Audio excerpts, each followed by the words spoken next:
ಮನಸ್ಸು ತುಂಬಾ ಚಂಚಲವಂತ ಇದೆ. ಇಂಗ್ಲಿಷ್ ದಬ್ಬಾಳಿಕೆಗೆ ನನಗೆ ತಲೆನೋವು ಬಂದಿದೆ. ಕಾರಣ ನೀನ್ ಈಗಲೇ ಹೋಗಿ 2 ಹಣಸಿನ ಗುಳಿಗಳನ್ನು ತೆಗೆದುವಂತ.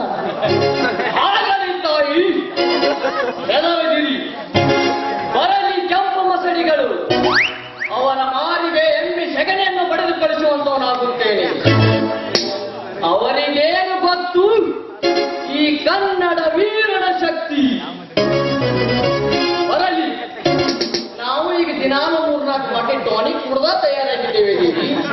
ಬರಲಿ, ಅವರ ಮಾರಿಗೆ ಕರೆಯುವ ಅರಸನ್ನು ಪಡೆದು ಕಳಿಸುವಂತವನಾಗುತ್ತೇನೆ ದೇವಿ.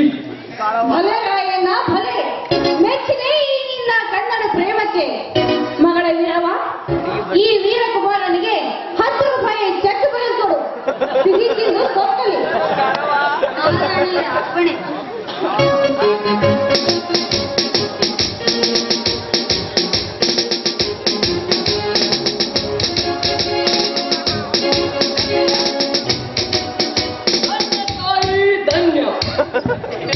ನೀವು ಕೊಟ್ಟ 10 ರೂಪಾಯಿ ಚೆಕ್ಕು ನನಗೆ ದಿನಾನು 4 ಸಾರು ತಿನ್ನಲು ಸಾಕು. ಆದರೂ ಇರಲಿ ತಾಯಿ, ಅರ್ಪಿಸಿಕೊಳ್ಳುತ್ತೇನೆ. ನನ್ನ ತಲೆನೋವಿನ ಗುಳಿಗೆಯನ್ನು ತರುವಂತವನಾಗುವುದಿಲ್ಲವೇ? ಆಗಲಿ ತಾಯಿ, ಮರೆತು ಹೋಯಿತು.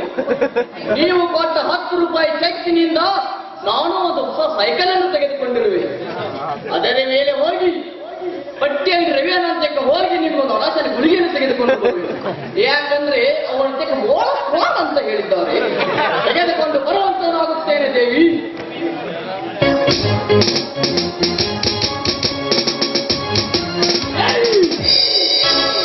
ಡಾಕ್ಟರ್ ಸಾಹೇಬ ಬರುತ್ತಿದ್ದಾನೆ. Hello, good morning ಚಣವ.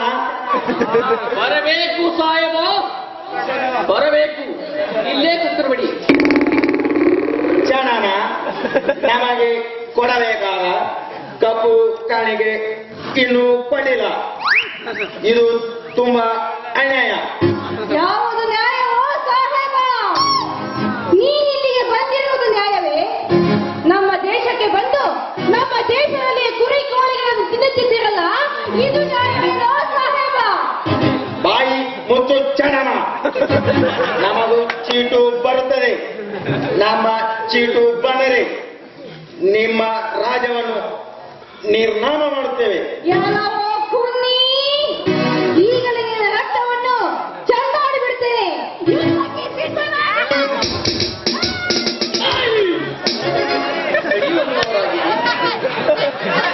ಏಕೆಂದರೆ ಇವರ ರಕ್ತವನ್ನು ನೀವೇಕೆ ಕುಡಿಯುತ್ತೀರಿ? ನಾನಿಲ್ಲವೇ? ಇವನ ರಕ್ತವನ್ನು ನಾನು.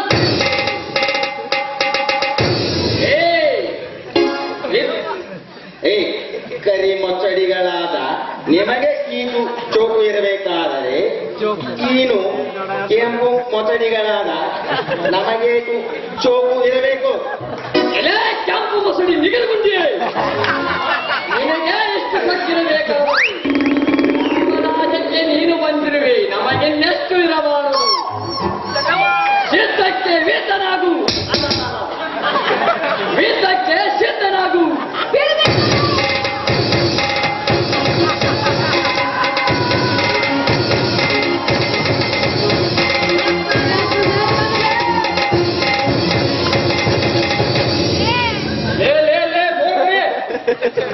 ಈ ದವಾಖಾನೆ ನಾಡಕ್ ಸ್ಟೇಜ್ ಅಂತ ಮಾಡೋರು